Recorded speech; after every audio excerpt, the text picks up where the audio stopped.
అబ్బా వేరే కాలేజీలో జాయిన్ అవుదాం అనుకుంటున్నావా? నేనేమో స్పోర్ట్స్ కోటా కింద కమిటీ వాళ్ళని కాళ్ళు గడ్డాలు పట్టుకొని కన్విన్స్ చేసి సీట్ ఇప్పిస్తే నువ్వు ఇట్లా ఆట మధ్యలో రెడ్ కార్డు చూపించి వెళ్ళిపోతానంటే ఎలా? నా పరువేం కావాలి? నేను తలగా ఎక్కడ పెట్టుకోవాలి?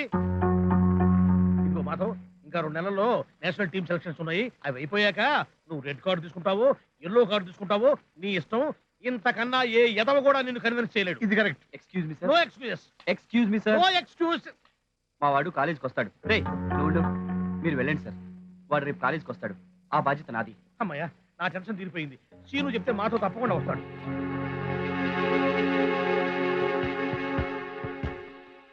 రే మాధవ్, ఏమైందిరా? కాలేజీలో ఎవరైనా ఏదైనా అన్నారా? నాతో చెప్పు, నరికేస్తాను. చెప్పరా? నువ్వు ఇందాకలా మాట ఇవ్వకుండా ఉండాల్సిందిరా. అది కాదురా, మీ కాలేజీలో పర్ఫెక్ట్ ఫుట్బాల్ టీం ఉండి కూడా నువ్వు మానేస్తానంటే ఎలా? ఏ ప్లేయర్కైనా మంచి టీం ఉండడం చాలా అవసరం. మంచి టీం ఉన్నప్పుడే కదరా మంచి ప్రాక్టీస్ ఉంటుంది. మంచి ప్రాక్టీస్ ఉంటేనే కదా నేషనల్ సెలక్షన్స్కి వెళ్ళడానికి ఈజీ అవుతుంది. నా మాట వినరా. You have to go to this college. ఏంట్రా ఇప్పుడు నేను ఫుట్బాల్ ఆడకపోతే చస్తానా? చెప్తే అర్థం చేసుకోవేంట్రా?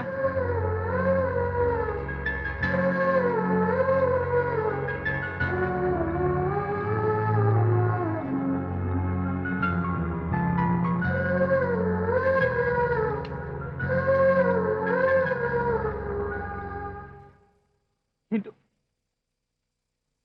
ఈరోజు ఫస్ట్ టైం నేను కుంటి వాడిన సంగతి గుర్తుకొచ్చిందిరా. వస్తాను. రే రే రే రే సారీరా. నువ్వైనా నన్ను అర్థం చేసుకోరా. రే నా ప్రాబ్లం ఏంటో ఆపరా. నేను ఫుట్బాల్ ఆడలేకపోయినా నువ్వు నేషనల్ టీంకి సెలెక్ట్ అయ్యి గోల్ మీద గోల్ చేస్తూ ఉంటే నేను గ్యాలరీలో కూర్చొని విజిల్స్ చేయాలని ఎన్నో కలలు కన్నాను. నా కళ గురించి నువ్వేమైనా ఆలోచించావా? రే ఇచ్చుడు, అన్నీ నువ్వు అనుకున్నట్లే జరుగుతాయిరా. నీ ఇష్ట ప్రకారమే జరుగుతుంది. ఓకేనా? సరేనా? That's the spirit. That's the spirit.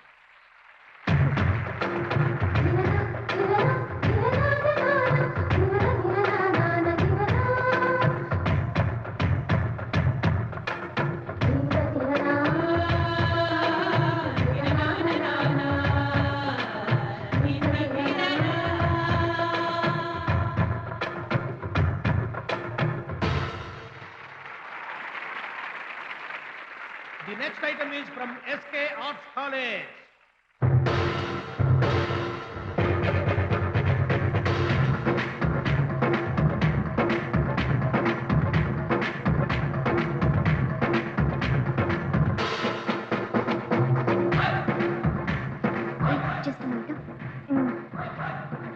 Hello, hi. మీరు ఇదే కాలేజా? కాదండి. రండి కూర్చోండి. It's okay, it's okay. పర్వాలేదు కూర్చోండి.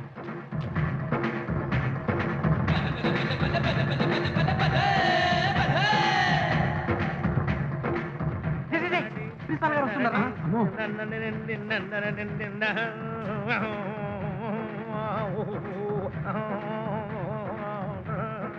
నమస్తే సార్. మిస్టర్ పిఠాపురం, రేపు ఒకసారి ఆఫీస్కి వచ్చి కలవండి.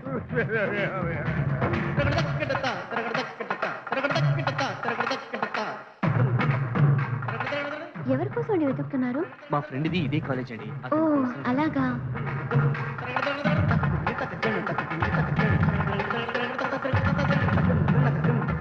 నేను వస్తానండి.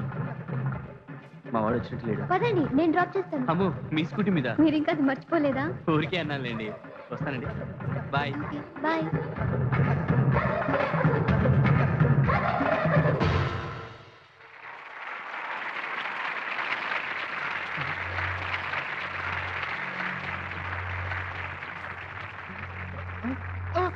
పౌని, పౌని, ఇక్కడ ఉన్నావా?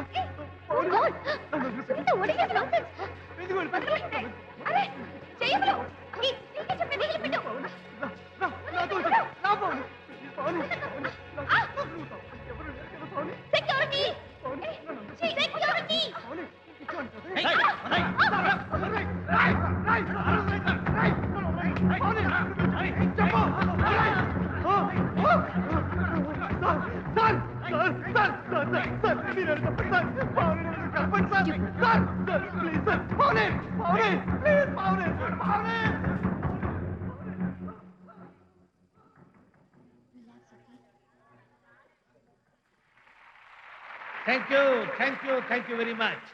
స్టూడెంట్స్ లో టాలెంట్ కొరతలేదని నిరూపిస్తూ ఈ విచిత్ర వేషధారణ పోటీల్లో పార్టిసిపేట్ చేసి అద్భుతంగా పెర్ఫామ్ చేసిన అందరినీ నేను వేదిక మీదకి ఆహ్వానిస్తున్నాను. Welcome my boys, welcome on to the dais.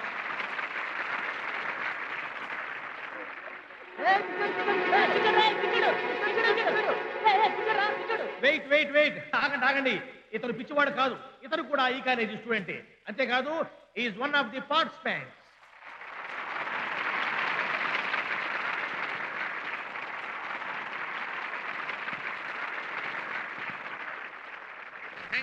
Thank you very much. ఎంతమంది పాల్గొన్నా గెలిచేది ఒకరే కాబట్టి ఆ విజేత ఎవరో నిర్ణయించవలసిందిగా జడ్జెస్ కోరుతున్నాను.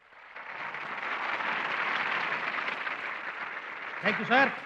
Yes, I know all of you are very curious to know the result. And the winner is none other than Mr. Venu Mathur. Give him a big hand. సహజత్వానికి అతి దగ్గరగా నిజంగా పిచ్చివాడేమో అనిపించేలా మనల్ని మెస్మరైజ్ చేసినటువంటి ఈనాటి విజేత మిస్టర్ వేణుమాధవ్ని ఒక నిమిషం మాట్లాడవలసిందిగా కోరుతున్నాను. Mister Venumadhav, please it's a formality. ఈ అబ్బాయి మన కాలేజ్ స్టూడెంటా? నిర్వచనానికి అందనిది ప్రేమ. నేను వేసి నీ ప్రేమ పిచ్చివాడి వేషం అబద్ధం కాదు, నిజం.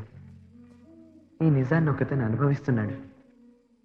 మీరు కొట్టి నీ చప్పట్లు అతని కన్నీళ్లు తుడగలిగితే అప్పుడు ప్రేమకు అర్థం ఉందనుకుంటాను. నేను ఈ కాంపిటీషన్ గెలవడానికి ఒక సోదరి చేయి పట్టుకున్నాను. My sincere apologies to her. It's okay. Thank you.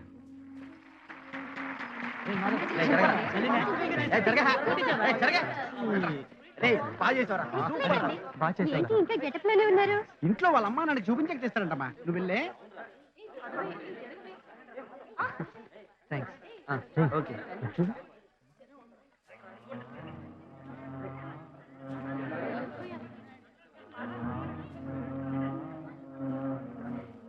Excuse me.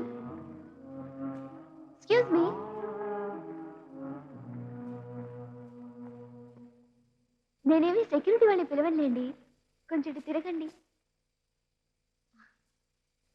మీరు పార్టిసిపెంట్ అని తెలియక ఏదేదో తిట్టాను. ఐఎమ్ వెరీ వెరీ సారీ అండి. బై ద వే, మీరు చాలా బాగా నటించారండి. నటించడమే కాదు, చాలా గొప్పగా మాట్లాడారు కూడా. Thank you. ఎవరో ఒక అతను ప్రేమలోని బాధను అనుభవిస్తున్నాడని మీరు స్టేజ్ మీద చెప్పారు కదా. అతని ప్రేమ నిజమైతే తప్పకుండా గెలుస్తాడని నా మాటగా అతనికి చెప్పండి. చెప్తారు కదూ? Anyway, congrats for winning the show. Congrats అండి.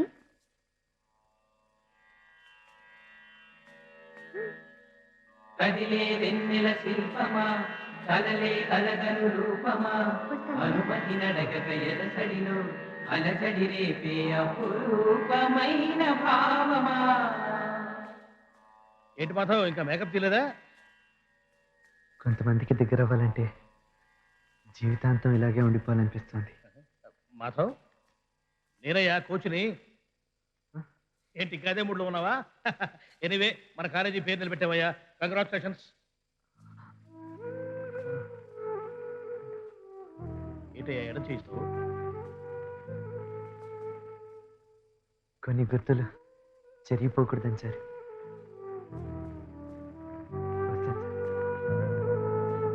16, 17, 18, 19, 20, 21, 22, 23, 24, డాడీ స్టాంప్ ప్యాడ్ తీసుకెళ్తాను. 30, 31, 32, ప్లీజ్ డాడీ. 35, 36. ఆ స్టాంప్ ప్యాడ్ ఎందుకురా?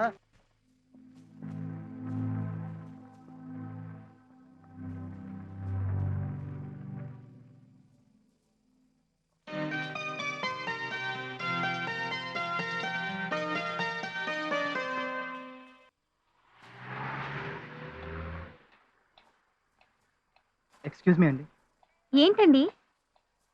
ఇక్కడ సైబర్ బిల్డింగ్ ఎక్కడుందో కొంచెం చెప్పగలరా? ఆ ఫస్ట్ లెఫ్ట్ లో ఉంటుందండి. ఒక్క నిమిషం అండి. ఏమీ అనుకోకుండా మీరు నన్ను అక్కడ తీసుకెళ్తారా? అలాగే రండి. ఏమండి, మీరు చాలా మంచి వాళ్ళగా ఉన్నారండి. మీకు అనవసరంగా And the శ్రమ program was also quite a lengthy one. అవునే బాబు. సరే వెళ్దాం. ఏ ఆ శేషుగాడేంటి ఆ అమ్మాయిని తీసుకెళ్తున్నాడు? వాడు గుడ్డివాడు కాదు, ఆ అమ్మాయిని ఏడిపించడానికే తీసుకెళ్తున్నాడు. ఇంకా ఎంత దూరం ఉందండి? ఇక్కడే వచ్చేసామండి. రే రాత్రి మీకు అందరికి పార్టీ రా. ఏంటి పాపా కార్ చూపిస్తావా? ఏ మిస్టర్, ఏరా చదువుకుంటున్నావు? చిన్నపిల్లని టీచ్ చేయడానికి సిగ్గులేదా నీకు? ఓహో, అయితే పెద్ద పిల్లలు నువ్వు ఉన్నావు కదా, మరి నేను టీచ్ చేయొచ్చా? చెప్పమ్మా. రౌడీ పద. ఏంట్రా మావా ఎలా రెచ్చిపోయింది?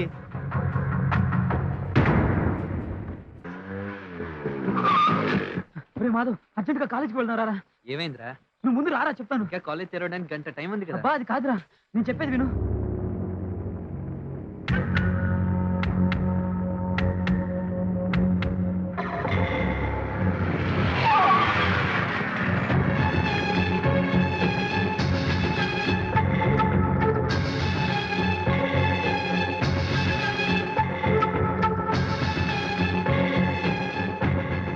ఎవడ్రా ఇదంతా చేసింది? ఏమో తెలీదు, మొత్తం క్యాంపస్ లోపలంతా అంటించారు.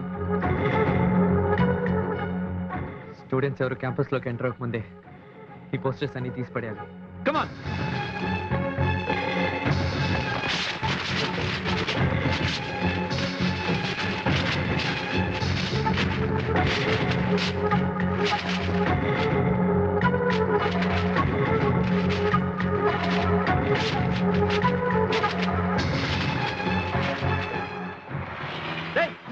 త్వరగా తింటా.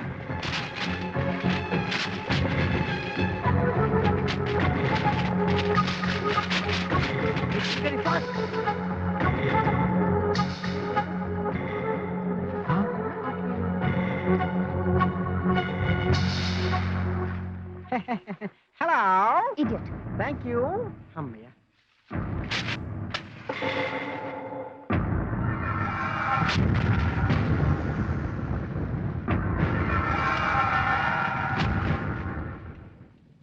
మాధవ్, ఇదంతా చేసింది మన కాలేజీలో చదివే శేషగాడు అంట.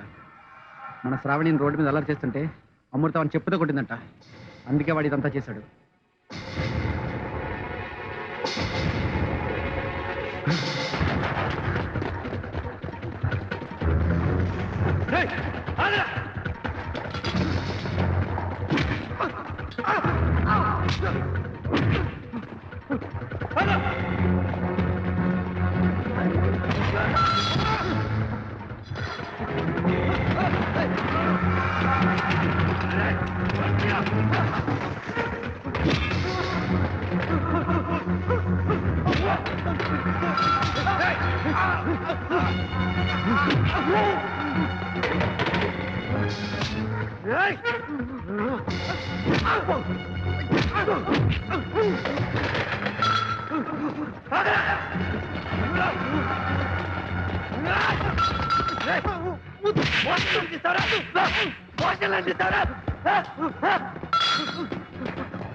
మూడు రోజుల నుంచి వర్షం వస్తుంది కానీ అమ్మాయి మాత్రం రాలేదురా. లేదురా, వర్షం వస్తుంది కదా, అందుకే వచ్చి ఉండకపోవచ్చు. నాకైతే నమ్మకం లేదురా. కాలేజీ లేదు గీలేజీ లేదు అవన్నీ తర్వాత. అరే ₹1 ₹2 అక్షరాల 3,46,932 వడ్డీతో సహా నీ పెళ్లి కోసం ఏం చేసి తప్పు? ఎవరు తీరుస్తాడు? ఎవరు తీరుస్తారంట? మీ తాత? అప్పులు చేయించింది మీరే కదండి. ఓహో, అప్పులు చేసి నేనే కాబట్టి ఉపాయం కూడా నేనే చెప్పాలా? సరే చూడమ్మా, నాకు తెలిసిన ఒక మంచి సంబంధం ఉంది. పెళ్లి కొడుకు 47 ఏళ్ళు ఆల్రెడీ పెళ్ళైంది. పిల్ల వీడి పెట్టే బాధలు భరించడానికి ఎవరితో వెళ్ళిపోయింది. ఇద్దరు చిన్న చిన్న పిల్లలు ఉన్నారు. వింటున్నారా బామ్మగారు? వింటున్నారు. కాబట్టి నువ్వు అన్నావు అనుకో, 7 అడుగులు నడిచేలోపు వాడు అప్పు తీర్చేస్తాడు. మనకు అప్పిచ్చాడు బయట వరండాలోనే ఉన్నాడు. వాడిని పెళ్లికి వచ్చి అక్షంతలు వేస్తానంటున్నాడు. ఇలా చూస్తేలా మన బయోమీటర్ మొత్తం లీక్ అయిపోయింది. పెళ్ళి అవడం కష్టం. ఏంటండి మరి నువ్వు 47 ఏళ్ళు వాడంటే మూసుకుంటావా? అందరికి 4 దొరుకుతాడా? అయినా రెండో పెళ్ళోడు అనగానే అందరం బిక్క తెచ్చిపోయారేంటి? ఇదే అమెరికాలో అయితే 5 పెళ్లిళ్ళు చేసుకుంటారు. దుబాయ్లో అయితే 10 చేసుకుంటారు తెలుసా? నువ్వు అమెరికాలో పుట్టాల్సిన వాడివి బాబు. చాలా థ్యాంక్స్. తమరికి బొట్టుపోయాక బ్రెయిన్ చాలా షార్ప్ అయింది. ఏంటి బావ అలా మాట్లాడుతున్నావు? అంతే చూడు, ఇప్పటికే మీ నాయనమ్మ కొట్టుపోయింది. రేపు ఈ సంబంధం కూడా పోతుంది. వాడు నాకు 2 రోజులు టైం ఇచ్చాడు. నేను మీకు ఒకే రోజు టైం ఇస్తున్నాను. ఇదిగో రేపు పొద్దున్న లోపు నువ్వు తేల్చుకుని చెప్పకపోతే ఆడితోనే నీ పెళ్లి ఖాయం.